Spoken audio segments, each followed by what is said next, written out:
Facebook and Periscope. Okay, hi everyone in Instagram world. Hello everyone on Facebook, YouTube, as well as Periscope. So we're going to wait for people to join. It's a little bit late, but we're going to have a very interesting educational talk before you go to bed on what is revolution. That's what we're going to talk about. What is revolution?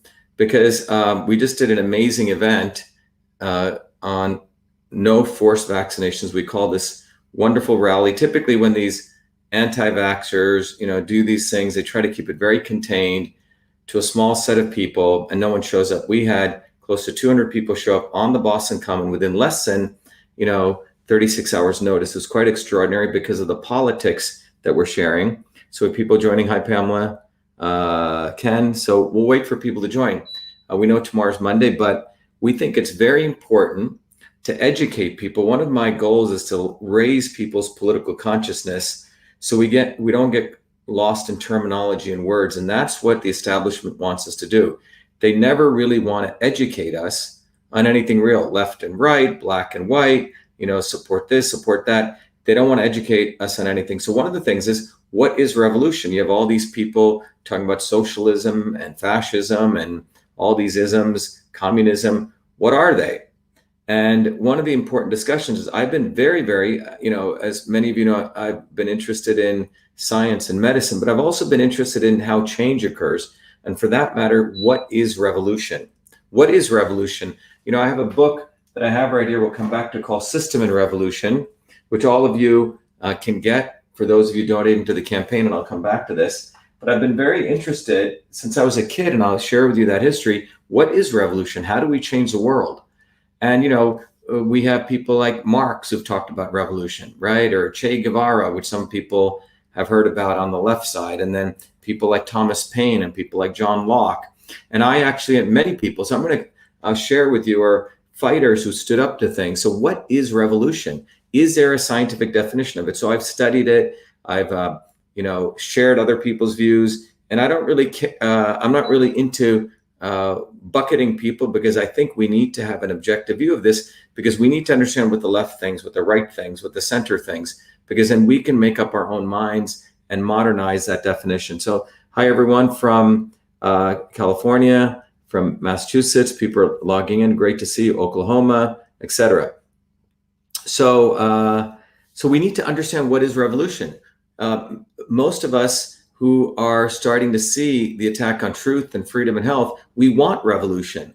But if we don't really understand what is revolution, we could be misled and get back the same old, same old. And that's happened before in history. So it's really important to understand what is revolution. So before I start, many of you know that I'm running for US Senate, and you can go right to our website, Shiva for Senate, SHIVA numeral 4senate.com. We have a lot of great things going on the website. First of all, if you click on the events, those of you on Instagram, you can go to Shiva numeral 4senate.com. We just had the rally against forced vaccinations. Again, this was on the Boston Common. Amazing people showed up. This wasn't just the vaccine mothers, which typically people like Kennedy, these people have just exploited those people, really haven't done much for them except contain the movement. But we brought a lot of working people into it, and that's going to strengthen this movement. Tomorrow I'm going to, or on the 24th, I'm going to Walpole. I go all across Massachusetts. I'm on the ground every day. We're running a real campaign, bottoms up. And one of the most important things everyone can do to support our campaign is you can volunteer for the campaign. One of the most important things is you can tell people they should be voting on September 1st. So September 1st is a primary election. It's like the playoffs. The establishment, the deep state establishment, doesn't want people to vote in primaries, because that's where they put their flunkies in. That's where they put their lawyer lobbies puppets in. So what ends up happening is by the time you get to the championships, known as the general elections in November, they've already have one of their idiots in there. So they don't care which one of them loses. They always win because they got one of their puppets to control it. We must get everyone to vote in the September 1st primary for Shiva for Senate. That's here. That's why we put it right up on the website here, as you can see. The other thing is, anyone who supports the campaign, donates to the campaign, gets access to the copy of the ebook System and Revolution, which is going to be the topic we're going to talk about today. What is revolution? What is a system? this book will really educate you from a scientific perspective, so you don't get lost in all the BS of using terminologies and this and that, that it really inspires you to get educated. Those principles are embodied in that book, but using those principles, you can start understanding how to use them in the laboratory of your own body, and that's through a tool called Your Body, Your System. By the way, you must be in the United States, a resident of the United States, to donate to a federal campaign. So if you want to donate, please be in the US. However, those of you who want access to the book as well as the tools, you can go right to Your Body, Your System. And if you go to Get Started Now, you get the same access. You get the book and you get access to the tool. So please take advantage of that, Your Body, Your System. But when you go through this, you're going to understand that all systems in the universe have three particular elements: the movement aspect of energy, information, and matter, called transport, conversion of information, matter, and energy, and storage or structure. And you can see right here with this tool, Your Body, Your System, you can take those systems concepts, analyze yourself through a series of questions, figure out what kind of system you are. Then you can figure out how your body has moved away from where it likes to be, or for that matter, any system. Your car, you don't take care of it, it moves away from its optimal performance. And that moving away is denoted by the black dot, and how you can manipulate foods and supplements and exercise to bring you back to you. That's what this tool allows. And so please donate to the campaign, tell your friends. We are fighting against a very, very wealthy establishment who doesn't want us to win, but we've raised a lot of money, single dollars, from all of you, and that's what funds our lawn signs, all those things. It's a bottoms-up movement. So go to Shiva for Senate and support the campaign. Okay, so that's what I wanted to start with right there, to let you know that there is a real political philosophy behind everything that this campaign's about. It's not just haphazard. So what we're going to talk about today, that I want to talk about, is what is revolution? Okay, what is revolution? And if we can really understand this, we can get beyond all the political rhetoric, right? Because that's what the establishment uses. They brand people this, Nazis or fascists or socialists or nationalists, etc. And no one really understands what revolution is. So we're going to go beyond left or right, and we're going to really look at some of these people, who they are, what they've said, and what they actually stood for, from people like, as I mentioned, Che Guevara to Marx to Locke and Thomas Paine, etc. So you start building a real educational model for this. So let's begin right away. Let's go right into this. So first of all, what we're going to cover is what's my motivation, what got me interested in this. We're going to look at revolutionaries' definitions from people who you may like or you may not like. It doesn't matter. We want to go and actually read their works. A lot of people attack people on the right or the left, but they've never read their stuff. I've actually taken time to read it as a scientist. Then we're going to look at the principles of systems, and then we're going to talk about my definition of what a revolution is from the perspective of someone scientifically who's analyzed this, so we can get a better idea of what a revolution is. Okay, what is revolution? So my motivation, as many of you know, was I grew up in two different worlds in India. I grew up in the world of, as a child, up until 7, I grew up in India. After 7, I grew up in working class neighborhoods in New Jersey. But I grew up in a very interesting world of Bombay, India, cosmopolitan world, very, everything you can imagine was in Bombay, from all different languages, cultures, super wealthy people, etc. But I also grew up in a small village in deep South India, which looked like this, very different, beautiful landscapes of temples. A lot of very hardworking people worked in the fields, like my grandmother. She used to plant rice and, cotton. But my grandmother was also the village healer. She could observe your face, figure out what was in your body, and then would figure out the right medicine for the right person at the right time. It was not one size fits all medicine. And she used an ancient and traditional system of medicine, which is still practiced in India today, called Siddha or Ayurveda. They had the concept, if you look at this inverted triangle, what is existence? The unmanifest form, Purusha, and the manifest form, Prakriti, how energies get created, how those energies congeal into different elements, how they give rise to what they call the tridoshas. And by the way, I'm not going to discuss this, all the details, how they gave rise to the tissues in the body called dhatus and the physical body. So anyway, there is a system of medicine. But I also grew up with my grandmother telling me heroic stories of the great Rama in the Ramayana, who fought evil, and then who had this, and Shiva, who was my namesake, who was the one who was also a fighter of evil, and he supported good and righteousness. And the important great epic story of Rama and his friend Hanuman, the monkey god, and how they vanquished and they fought against evil. So that inspired in me a very interesting desire to understand change, because I had grown up as a low caste untouchable in India, and my mom shared with me these stories, how she was dealt with in very abusive ways. And in many ways, it's racism on steroids. So I grew up in this world of a grandmother who could heal. And I also grew up understanding at a very young age. By the time I was 4, I realized that I was, we were treated less. I wasn't allowed into certain people's homes when I was a kid, told to stay outside, given water as though I was a leper or something in different glasses of water. So, and that's when I understood that my background was different, that there was a political difference. So my heroes weren't people like Gandhi. They were people like Bhagat Singh, who was a great warrior who actually took up arms against the British, or people like Crazy Horse and others. So I was interested in revolutionary movements since I was a kid,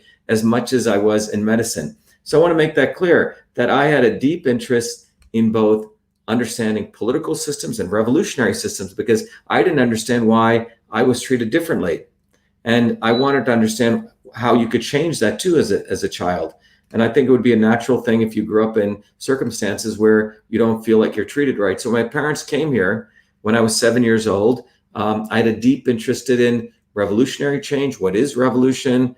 What are systems? And also, medical systems. By the time I was 14, I'd finished up calculus, as many of you know, started working full-time as a research fellow at Rutgers Medical School. I had the chance to go to NYU when I was a 14-year-old kid, studied computer science by some of the greatest teachers. But I started, after that experience, I got a full-time job at what is now known as Rutgers Medical School, initially using my computer programming skill as a 14-year-old kid to understand why babies were dying in their sleep, looking at their sleep patterns to see if I can predict mathematically when they would go into an apnea or stop breathing.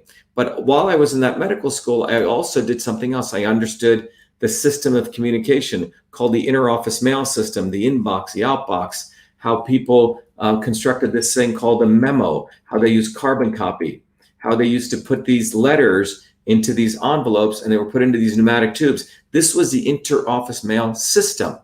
This is a system of communications. Long before, electronic, message, they use phones, but, people did simple text messages in these big mainframe. But my job that I was given, one of the other jobs, converting this entire system to the electronic version. I'm not talking about simple text messaging, but converting this entire system. That's what I did. I wrote 50,000 lines of code to convert this entire, the inbox, the outbox, the folders, into the electronic equivalent. And I called that system email, the first person to coin that term, because the operating system only allowed 5 characters. So I wrote all the code, called it email, went off to MIT. When I was at MIT, the president of MIT said, hey, you should actually copyright this software because you couldn't patent it. And I called that system email, and I got the first US patent. By the way, that date is coming up, August 30th, which is actually 7 days from today. 7 days? Yeah, 7 days from this Sunday, where I was recognized as the inventor of email. And there's no ifs, ands, and buts around that, except that people want to create a controversy. Anyway, when I went to MIT, I was very interested in systems. I became not only a good scientist and an engineer and a good student, but I was interested in revolutionary systems. Why, how could you change the world? When I was a kid, my mom, my dear mom, my loving mom, had told me about when the British came and they colonized India. There was only one king, one man, my mom said, had courage, who was a revolutionary to stand up against the British East India Company to fight. He was a king who actually cared for his people, and he was actually sold out. And his name was Kattabommanon. You don't have to know that name. It's a hard name to pronounce. But, he's on one of the Indian stamps. And I went and read about him. In fact, this is a scholarly paper written. So remember, I studied revolution like I study science. So this was a great paper. And there's many of them, a scientific paper written called The Nation, the Religion, the Adventures of a Tamil Hero. I speak Tamil, Tamil Nadu down south. This guy was known as Veerapandan Kattabommanon, okay? And he, if you look at his history, he took on the British East India Company, quite extraordinary. Most of the Indians sold out their people, the Indian kings. He was the only king who fought back. he was captured by the British with, again, the betrayal of his another king called Vijaya Raghunatha Tondaman. Okay, he was sold out and he was hanged at Kattabommanon, which is a city, on October 16th, 1799. So, but here was a man who was a revolutionary, fought and was not willing to succumb to the British and wasn't willing to sell out. So he was one of the first introductions my mom gave me an idea of. And then as I came to MIT and I started researching stuff, one of the other people that I studied was Che Guevara. Again, some people say, well, you know, he murdered a lot of people, you know, and the people call him a leftist. And okay, so whatever that is, I want to understand, well, the guy must have, to get to that level, he was a doctor. He was an Argentinian doctor. He didn't need to do this. What was he all about? What was his definition of revolution? So I studied many of his own writings. And by the way, most people don't even go study these people's writings. I actually nerded out on it and again studied it like science. What Che Guevara actually did was he came up with a theory of how do you create revolution. And we'll come to it. People like Marx said, well, you have to wait for the conditions to be right? Or people like John Locke said, you know, you have to work with the king and you have to ameliorate things, that you can't really change stuff except through legislative means, what he called the social contract. But Che Guevara had a very different view. He thought you could actually accelerate change through a theory that was by a French philosopher that he espoused called Foucault theory or Fouquismo. It's really the foundations of guerrilla warfare or vanguardism. It's a little bit different than what I believe in, that we need to build a bottoms-up movement, encourage people. Che thought you could have a small group of revolutionaries, small, fast-moving paramilitary groups that could focus, that could provide like a center point of focus for getting people's popular discontent against a sitting regime and thereby lead a general revolution. So this was called Fouquismo, and it's really guerrilla warfare. It's a little bit different than building people bottoms up. It was a core set of people would go do paramilitary actions, violent actions to spur people into action. But that's what Che Guevara's definition was. In fact, when I was doing a lot of research on my book, I used to tweet out different people's definition. This was his very famous quote. He said, the revolution is not an apple that falls when it is ripe, which is what others had said. They said, you can't really change the world until people are ready. He said, you have to make it fall. So this is very different. Che Guevara believed that you could actually create revolution, a small group of people, that you don't have to wait until people are actually in horrible conditions. So that was his definition of revolution. Again, this is a scientific analysis of this gentleman's view.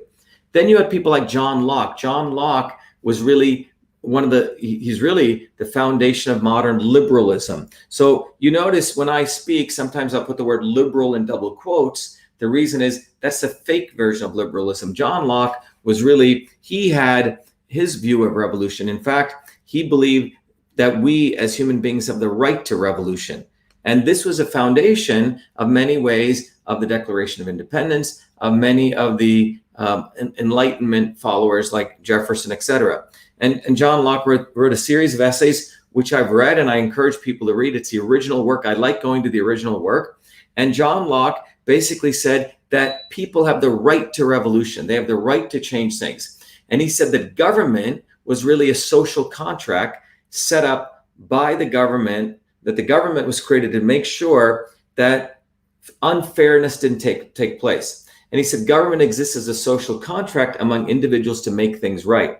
And this was denoted as classic liberalism. But the goal was government should not be too involved. Now, he really promoted the idea where he said you should have like a Congress, right?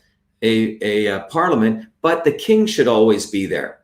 And so he had sort of a mixed model. It's called a mixed model of democracy. The king is there, but there's this parliament.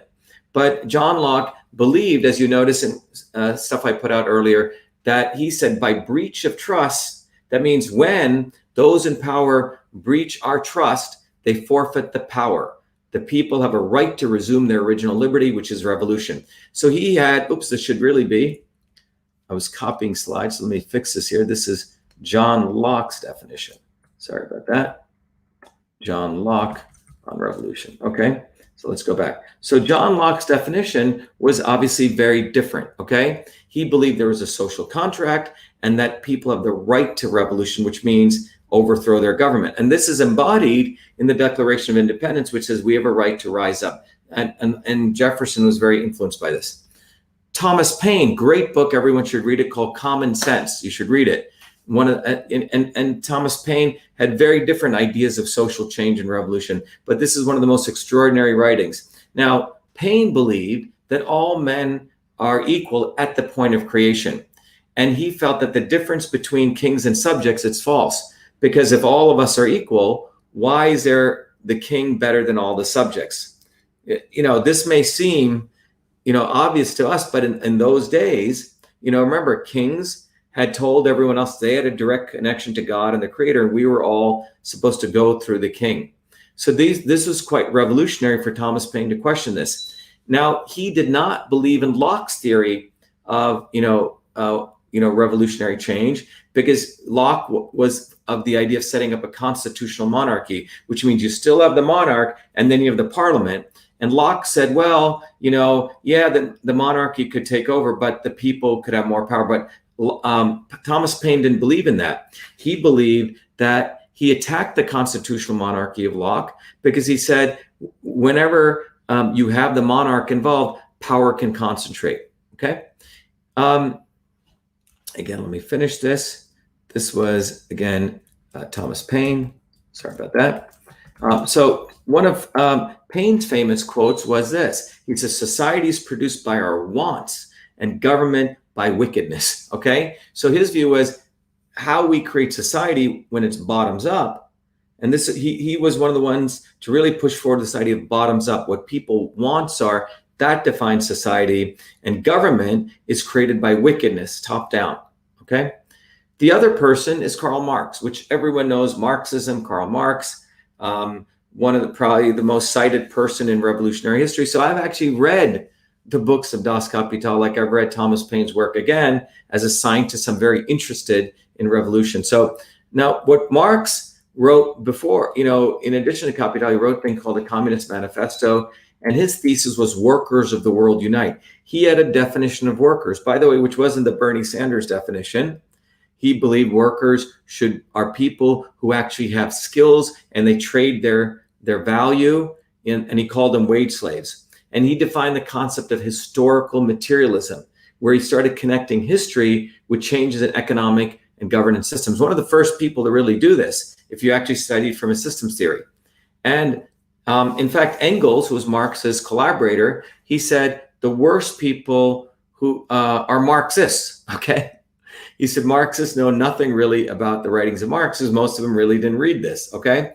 In fact, if you read the writings of Marx, they're actually closely related to the work of Adam Smith and actually classical liberalism in many ways. But one of the things Marx did do from a systems standpoint is really bring around this stuff called, historical materialism. And Marx said that revolutions, in his definition, are the locomotives of history. And I put this out a couple of years ago to, again, as I was researching my book, to let people understand these were different people. So you had Marx, you had Thomas Paine, you had people like John Locke, Che Guevara, etc. So it's important to understand these, because then we can figure out how to critique them. In my view, none of them really understood systems, okay? So all their definitions were off, and in some cases they misled people. And the reason was, be it any of these people didn't really understand engineering systems theory. So when I wrote System and Revolution, I took a very different approach. I wanted to do a scientific analysis of revolution. And what came out of this is a very different definition of revolution, a very different definition based on an MIT systems approach. But I can say this because I spent time researching the others, all these people that the left and the right, talk about. So, but one of the things I wanted to share with you is we all need to understand, before we go into this, what are systems, okay? What is a system? Because if we don't understand systems, it is very, very difficult to really understand what these people are actually talking about, okay? So let's go into systems thinking here, okay? By the way, Jen, was everyone able to see the slides? Yes, Jen? think Jen is there. Okay, good. So let me see if people were able to see the slides. Yes, good. Okay, so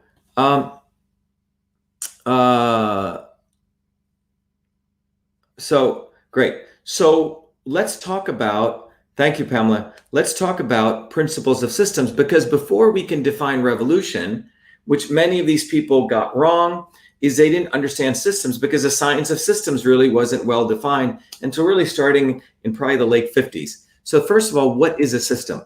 What is a system? People use the word system, political system, the capitalist system, the feudal system. What is a system? A system of things working together, parts of a mechanism or an interconnecting network, a complex whole. Well, this is a system. This is the back of a watch, all the different interconnected parts. The space shuttle engine is a system. That's what this is. A city is a system, all these interconnected parts. The cell is a system. This robot is a system. And one of the questions that I wanted to ask is, what do all systems have in common? Are there certain principles of systems? Well, if you take, by the way, I'm doing a fast version of this, but if you actually go and take the Systems in Revolution, if you get the book, please, if you support the campaign or you go to Your Body, Your System, you get access to the book. It's a great book, ebook, about 108 pages, but I'm going to give you sort of the shortened version of it just to get you excited about this.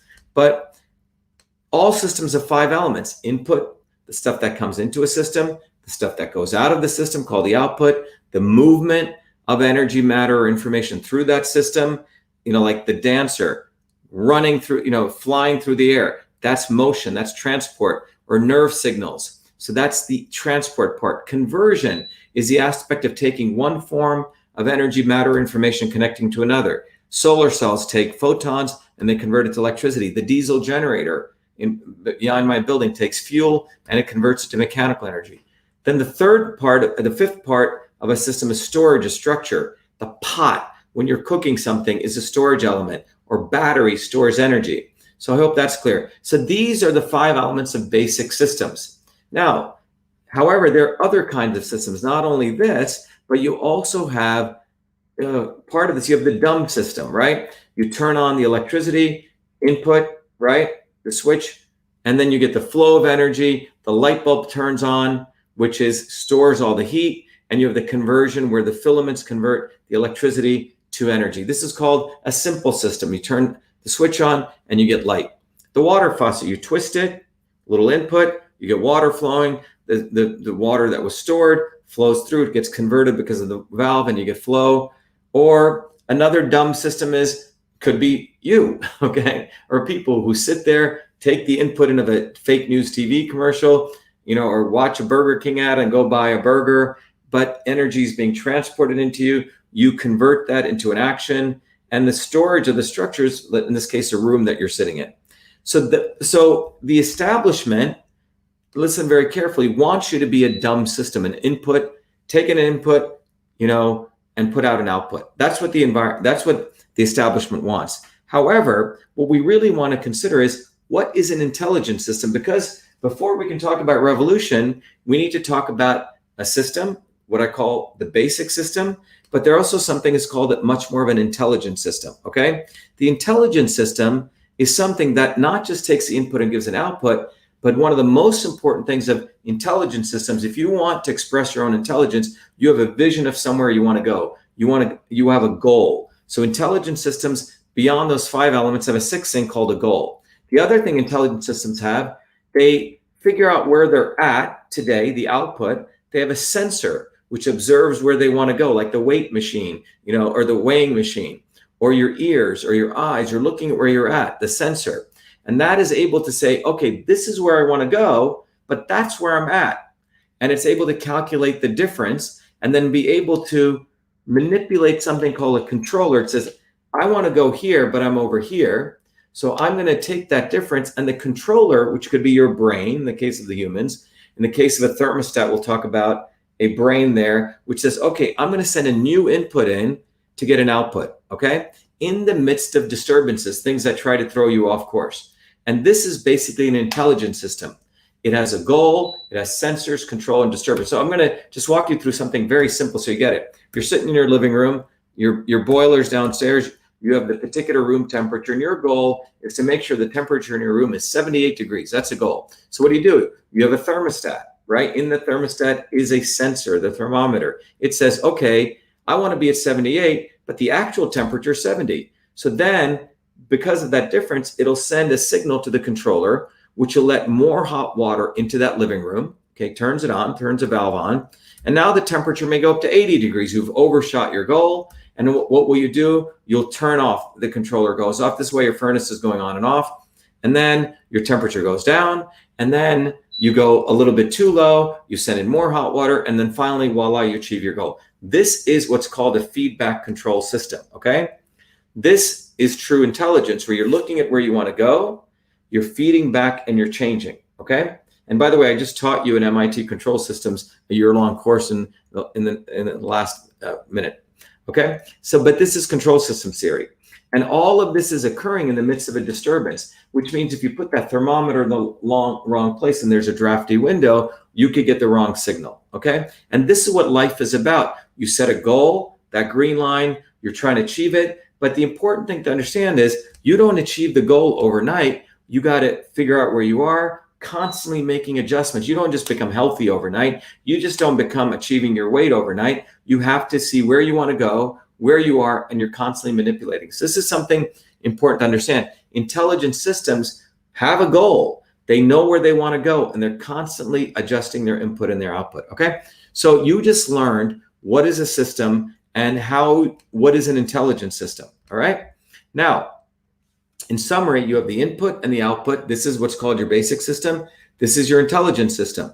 Now, one of the things I did after I finished my PhD at MIT in engineering, where I learned a lot of these concepts, and I finished my degree in biological engineering, where that PhD's in, where I learned a lot about biological systems. And in the world of biology, this is a language that they use, genes and proteins and regulatory structures. But this is a language my grandmother used, a very different way of understanding the body. So we understand the body like this. She understood the body like this. So one of my goals was, could you look at these systems and integrate them together? And that led to me, after I finished my PhD, to go back to India. This was on the front page of MIT after my 4 degrees. I went back to India to see if I could meld these Eastern and Western systems together. And what I realized was, in the East, they didn't call it input, output, transport, right? Like this. They actually used a different terminology. They used the word karma, which was really not a religious term. It means action. Karma follows the fruits of action. They used the word vata, motion, pitta, conversion, and kapha, storage. And then similarly, when you looked at it from a control systems, in the Indian yoga systems, you had a goal, which your guru would teach you. You had the indriyas, which were our 5 senses. You had the manas, which were your mind, and you would make decisions on what action to take. Karma meant action. And so when I put all this together, I realized that the traditional systems of Indian philosophy were not just a medical system, which is what my grandmother used these terms, but they were actually related to control systems. So I developed a very rich appreciation for systems. And I think much better than all these people I've talked about, Che or Marx or Thomas Paine or Locke, that I actually gained a deep understanding of what are systems. And that became the opportunity for me. By the way, as I said, you can go to Your Body, Your System, and you can use these concepts, yourbodyyoursystem.com. Or by the way, as I mentioned, if you donate to the campaign, you get the tool, etc. But so over those years, I actually built a deep understanding of systems.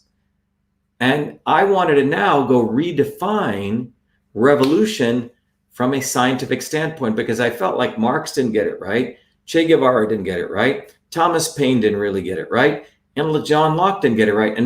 And these guys did not understand engineering systems. So what I realized was that when you actually looked at systems, and I want you to follow this, that systems actually undergo phase changes. So think about ice, that under the right conditions, it becomes liquid, right? Under the right condition, that liquid, when you boil it, becomes gas, and so on. And if you really look at it, you have liquid can go through evaporation to become gas, or you can condensate, you can go back to liquid. Liquid can freeze to go to ice, or you can melt to go to liquid. Solids can go into, right from gases can become solids through sublimation or deposition, okay? Point is that change. Oops, I forgot to share this. Sorry about that, everyone.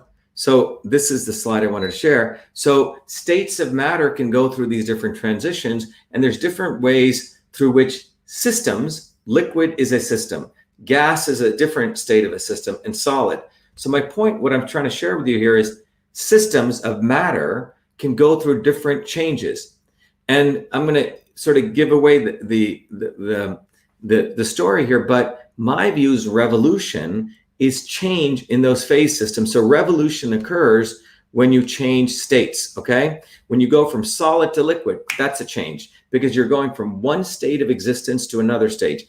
Liquid to gas is another revolutionary change, okay? So revolution from a scientific standpoint, my standpoint is when systems go from one change, one state that they're in to another change, okay? So another way of looking at this is you have systems. Systems are defined by the relationships between the connections in those systems. In the case of liquid, the interconnections between the oxygen, the H2O molecules are very close. That's why it becomes is liquid. As you heat it up, the bonds break. You get gas, and you can go all the way to where the water molecules are much tighter together. But it's the relationships. So systems are defined by relationships between the objects. Okay. And hold on, it's going to get really interesting. And these relationships are defined by properties. Well, what's a relationship? A relationship is a way in which two or more people or things are connected. Okay. So if you could have a really good friendship, that means you're really good friends, or you could not have a good friendship. Okay. So the relationships are defined by the interconnections between the objects. So a property is an attribute or quality or characteristic of something. So for example, it defines a quality of those relationships. So for example, you could have, these are different qualities of systems, okay? You could have a system that's very adaptable, right? You meet people, they're very adaptable to things. You could have a system that's freedom. Freedom is a property of a system. Inclusivity, privacy. You could create systems that are highly private. You protect people's information. You could create systems that are reliable. Right? There's trust between the components of the system. Safety. So you could be designing a very interesting, computer program that's reliable, it's scalable, but these are properties of systems. But what I want to share with you is the nature of these properties is defined by the relationships, as I said. So when the founding fathers created America, they wanted to have properties of this system, checks and balances, freedom, all right? They wanted to have the ability of, if you go back to this list over here, let's look at it, some of the properties that they wanted were safety of people, right? Security. They wanted things like auditability, right? The checks and balances system. They wanted competition. They wanted decentralization. They wanted entrepreneurialism. They wanted freedom.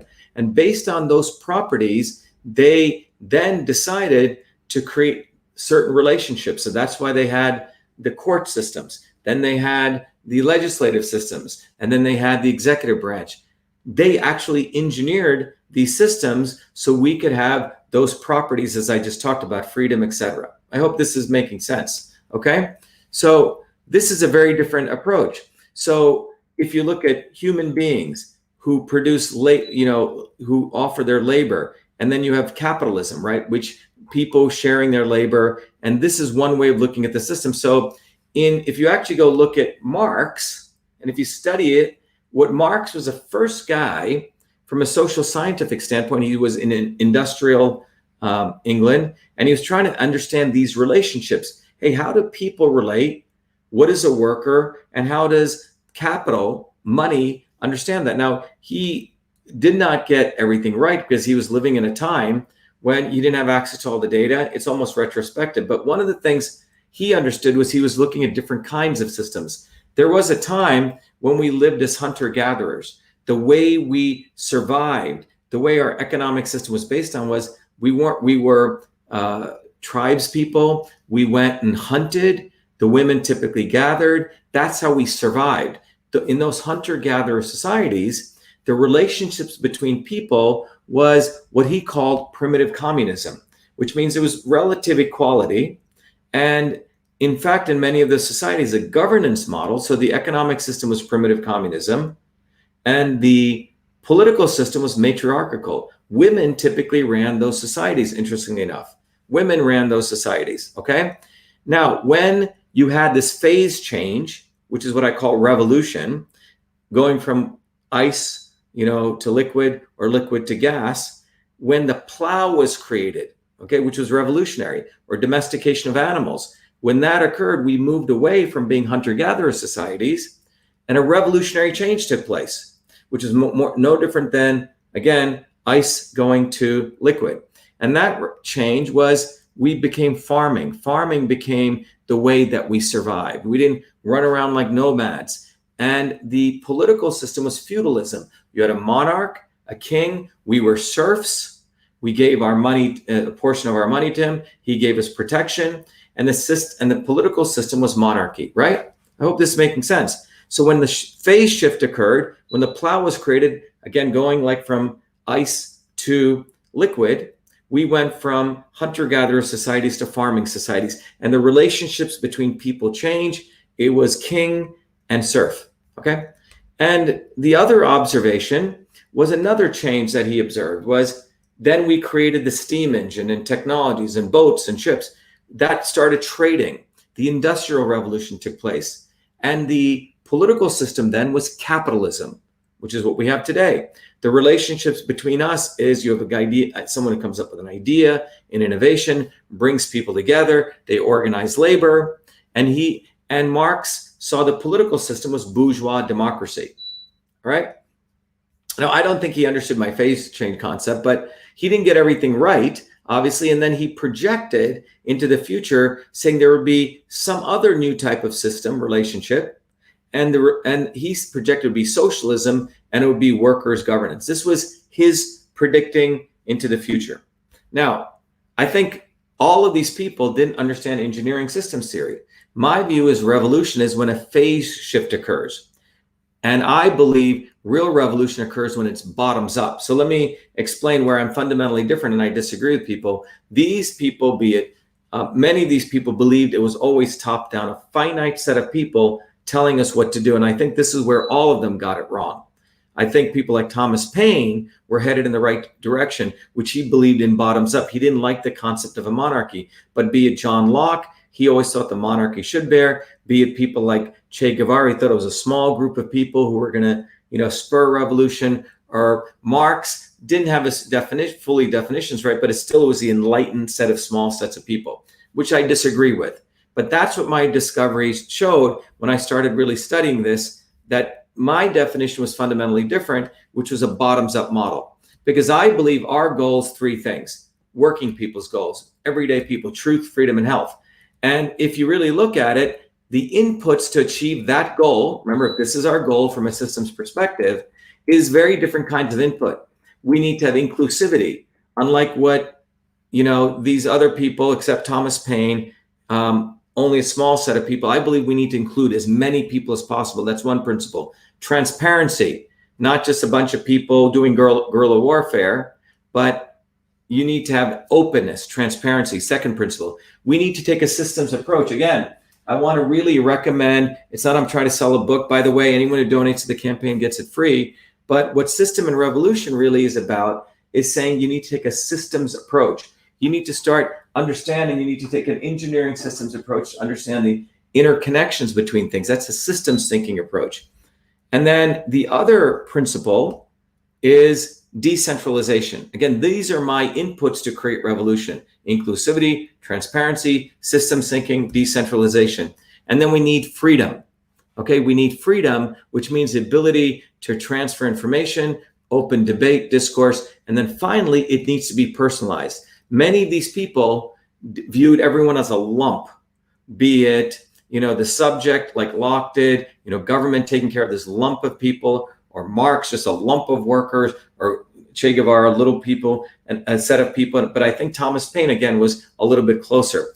But these are the principles that I believe help us achieve our goal from a systems perspective of truth, freedom, and health. Now, the opposition, again, inclusivity, just to be clear, means inviting all. Transparency means openness, open discourse and debate. Systems thinking, seeing the whole. Decentralization, meaning direct and everywhere. And then freedom, which means we don't give 1 inch to censorship. not 1 inch to Google or Facebook or YouTube trying to censor us. And we need personalization, which means let many people's ideas come, because then the best ideas can come.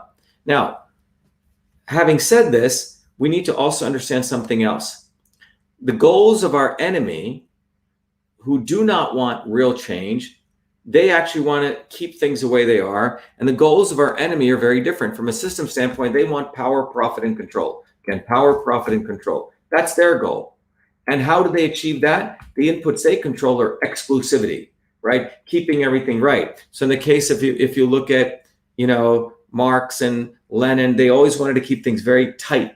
This is what we today call communism, a small set of people. And I would argue we're heading to that in this country, where we have a small set of aristocrats. They also did not believe in transparency, but opacity. You hide everything, a few set of people. They believed in reductionism. What is reductionism? It's not seeing the whole, it's seeing just the parts.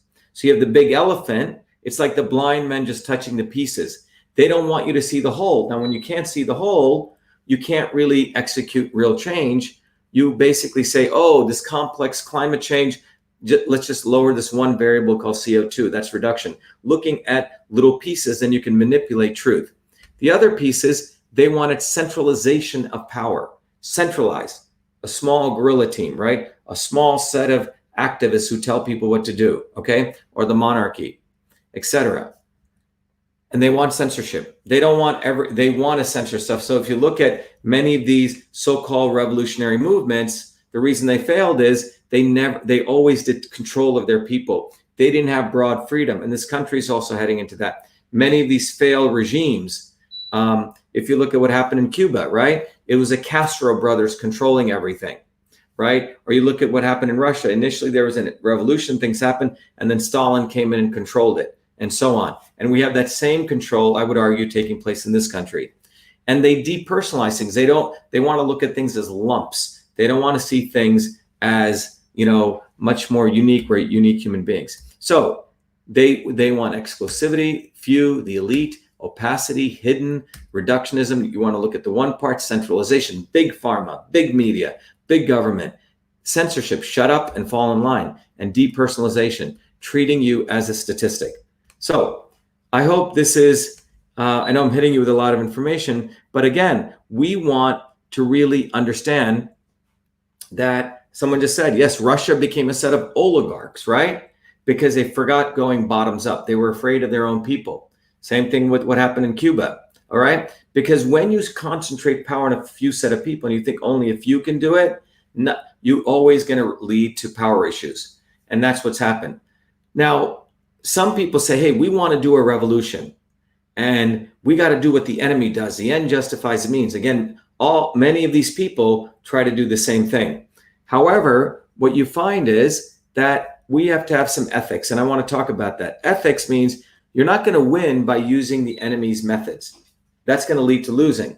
So let's talk about when revolutions have taken place, when they have been successful. And one of the ones I'd like to look at is the labor movement of the late 1800s. Look, right here in Massachusetts, starting in the mid to late 1800s, you can see this timeline. You had in Lowell, Massachusetts, the women rising up to protect wage cuts. You had the female labor reform movement of 1843.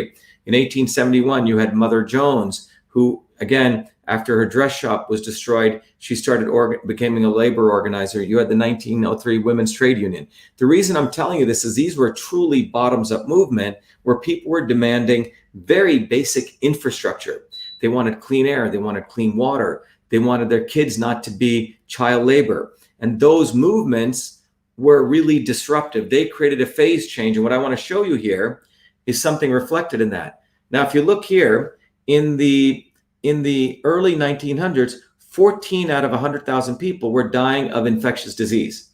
Okay, these labor movements, by the time these labor movements, long before the measles vaccine was created, look at this, infectious disease rates went down from 14 out of 1,000 down to nearly a half out of 1,000. Why is this important? This is because those labor movements, those revolutionary movements in this country resulted in a phase shift where the establishment was forced to give people nutrition, vitamin A, sanitation, all sorts of infrastructure, water systems. And those infrastructure changes really resulted in massive decline in infectious diseases. Again, 98% of measles was wiped away before the measles vaccine, which came from those revolutionary movements, bottoms up movements. I hope this is becoming clear. My big difference between these guys like Che Guevara, Marx, even John Locke, much closer to, I like what Thomas Paine said, was I believe revolution comes bottoms up, and a system where we have a clear goal, truth, freedom, and health, and we're willing to do the right inputs, as I just shared with you. That is what real revolution is. And again, you can see here, same graph, right? Long before measles vaccine was introduced, look at this. We already had solved a lot of these issues. We didn't need the vaccine to do it because it was infrastructure. And that infrastructure was really the revolutionary thing, which was brought to you by people bottoms up. Okay. So now there, as I mentioned, if you remember my diagram, in all these systems, there's always a disturbance. People get in the way who distract us. Revolutionary movements can be thrown off course. And that I want to end with by sharing with you the not so obvious establishment. Okay. The not so obvious establishment is what is created to stop real revolutionary change. Exactly. The Chicago Haymarket riot, right?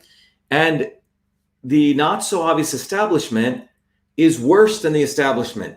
They are the Bobby Kennedys. They are the Bernie Sanders. They are people on the left and the right, separate from the core establishment. They're the people who manipulate people.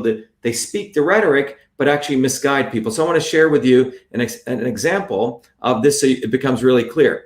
So remember, here you have the goal where we want to get. Here's a control system, but you have these disturbances. And the not so obvious establishment is what disturbs us from getting to our goal. Let me repeat that. We have a goal. We want truth, freedom, and health. We don't want forced vaccinations. That's one of our goals. But then there's a not so obvious establishment. They're very, very clever. They're very clever. They're the ones who speak all the words, like the Robert Kennedys or the Bernie Sanders. Oh, I want to help you. But then they mislead people. Okay? And once we understand this, we can have real revolution. Otherwise, we're going to be misguided. So here you have the obvious establishment. If you go back to the 2016 election, it was Hillary Clinton and the Bushes and the Clintons and the Kennedys or Obamas, and then you have here Romney and Obama hanging out. They're all friends, okay? Opposing that to someone like Hillary Clinton are the change agents. People who come bottoms up. You may not like their politics, but they go to the streets, be it the Tea Party or people who believe in quote unquote, workers' rights, or people who believe in the Green Party, or people who are against Monsanto. People on the streets. You may completely disagree with them, but they typically go onto the streets. Now, opposing these agents of change are the people, the obvious establishment. But there's something in between those people, the not so obvious establishment, which takes this energy, as you're going to see someone like Bernie Sanders.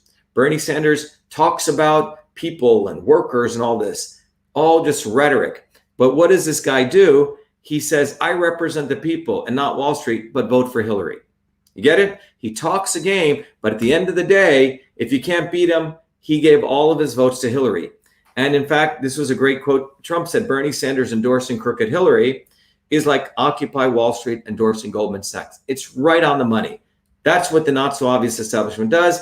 They kiss up and make up. They don't have any principles. And his goal was to take all this energy, be it his founders on the ground, and suck them in back into Hillary Clinton. It's a funnel. That's what they're about.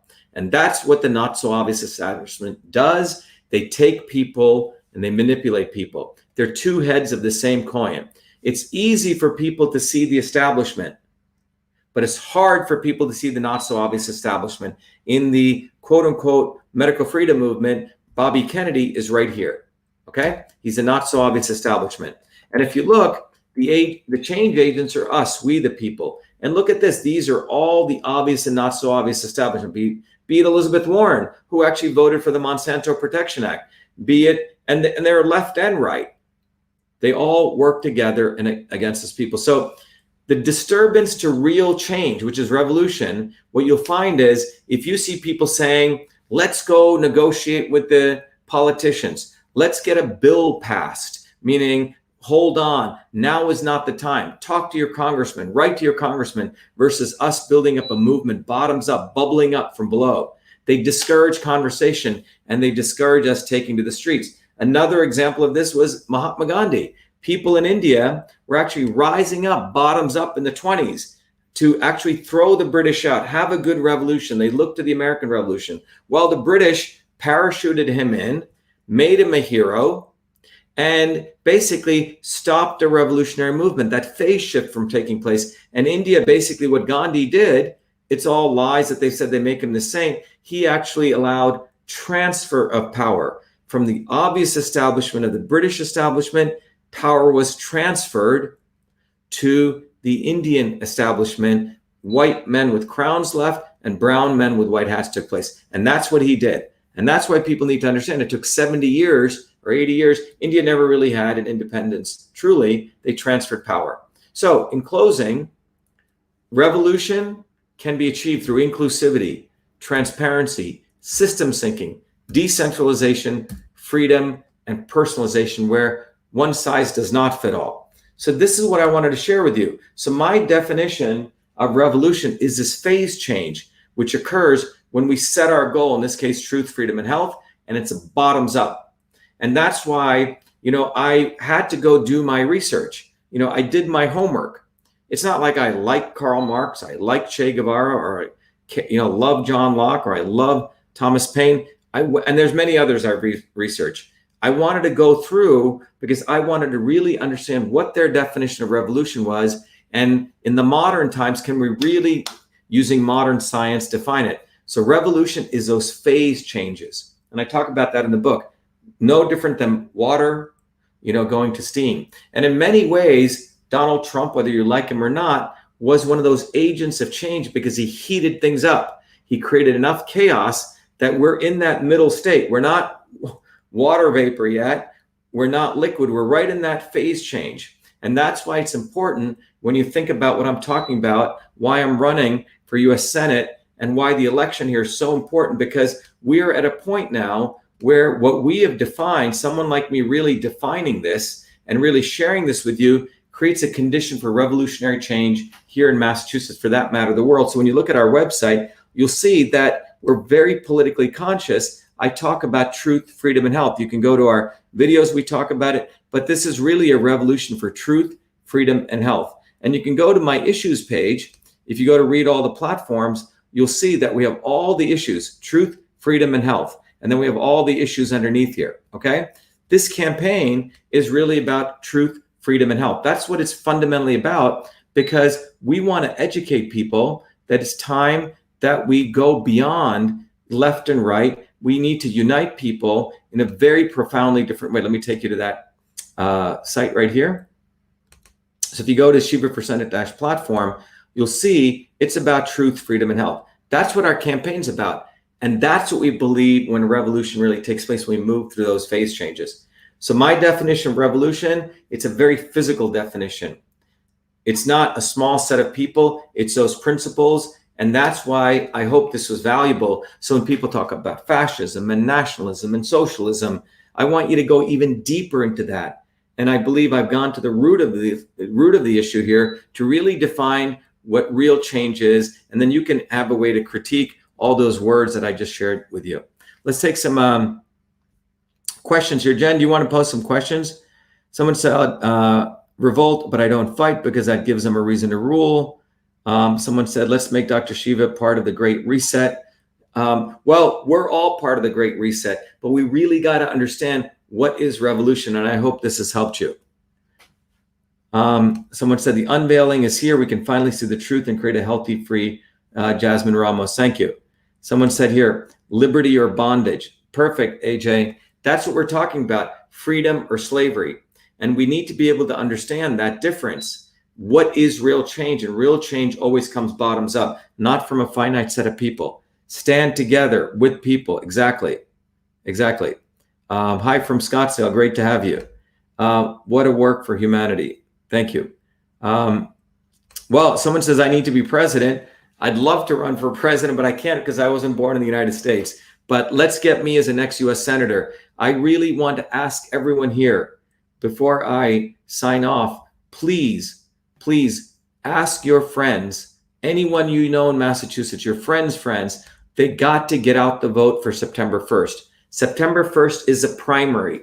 It's the playoffs. What happens is the establishment doesn't tell people about the primary elections. They don't want people to vote in the primaries. They only want to wait for the general elections, the championships. By then, they put their lawyer lobbyist puppets in there. So everyone listening, please, the way you can create revolution, bottoms up, is to call all your friends, email them, tell them they must vote in the September 1st primary. Now, I don't care about either party establishment.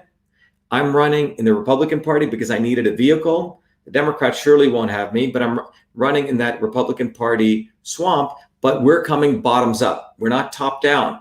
And so what we're asking people to do is tell all your friends who are registered Republicans. Also in Massachusetts, 10% are only Republicans, 30% are Democrats, but 60% of people in Massachusetts are unenrolled, no party. They can ask for the Republican ballot or the Democrat ballot in this primary. Tell your friends to ask for the Republican ballot when they go in unenrolled and vote in the primary. So everyone, do this for the next week. Tell all your friends, if you're outside of the United States, you're 2 degrees of freedom away. You know, so friends, we got to vote in this election in September 1. Someone says Antifa is also an agent of change from the other side. Well, look, it's a good question. You can have forces of change occurring in both directions, okay? And the issue is Antifa is still top-down driven. They're really not doing bottoms up. They're people bottoms up directing them. They're actually a malignment of a bottoms up movement. They're really a set of people unleashing thugs on them. They're more like terrorists, okay? They're really terrorism. That's not bottoms up. It's different. Someone said, I need to know the best books on anatomy and physiology. Well, email me at vashiva@vashiva.com, Victor Alpha, SHIB as in victory, A as in America, VA-Shiva, and I'll recommend you some books. Thumbs up, please.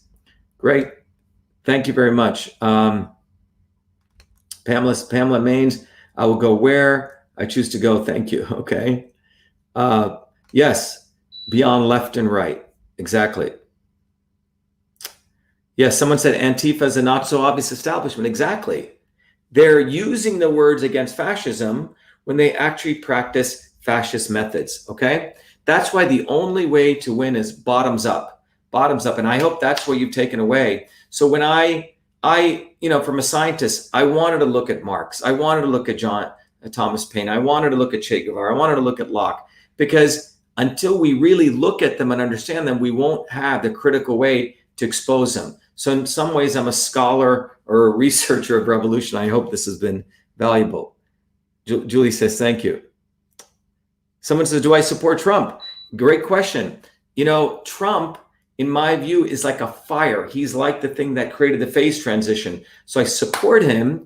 I don't know him as a person. I've never met him. I've met some members of his family, but I do know that if you look at it objectively, per my definition, he's the fire element. He's created enough disruption that someone like me decided to run for office. And that's a good thing, okay? So I support him because he's an agent of disruption, and we needed that. I hope that answered your question. We need more like you. Great. Crystal says, what does Crystal say here? We must know thy enemy. Exactly, Crystal. We must know thy enemy. Exactly.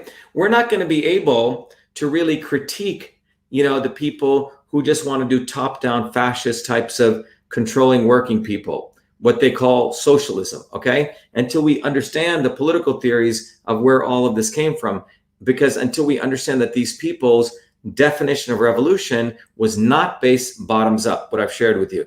They talked about it, but it was really top-down at the end of the day. It was very valuable, Dr. Shiva. Thank you. You're welcome. Okay, it's 11:47. We can taking some other questions. Someone said, okay, you're being a politician with no answers. I'm not sure what he means by that. I like Trump and Shiva. Great. Let's see what we got here.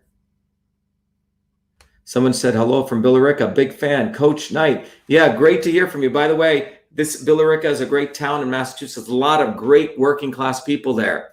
This movement for truth, freedom, and health, when I say bottoms up, it's about working people, mothers, and people who work for a living, produce stuff, actually have customers and have to solve problems. We do not want to vote for lawyers. And what I want to end with is asking you that it's time everyone here takes responsibility for their lives. If we got into this situation where everyone is being forced to wear masks or forced vaccinations we got here, it's because we slept. We elected these very, very horrible people. And the establishment made sure people like me weren't there for you because they controlled those primary elections. That's why I'm telling you, we got to get off our butts. Don't be lazy. You have no choice to complain because Massachusetts is the center of the deep state. Our winning this US Senate seat is going to be like a revolution, not only in Massachusetts, but across this country. Having someone like me, one of us in the US Senate, is going to be a revolutionary moment because you talked about Trump disruption. Not only am I going to disrupt, but I have real solutions for truth, freedom, and health. Truth, freedom, and health. Thank you, Coach Knight. See what else we get. Someone says, can you help the people with you data about health from government posts? Also, definitely. Are Delaware tag cars being stopped in Massachusetts? I'm not sure, probably. And then this is a great thing from Q. Liberty requires vigilance. Absolutely true. Anyway, in closing, I want to recommend all of you go to Shiva for Senate.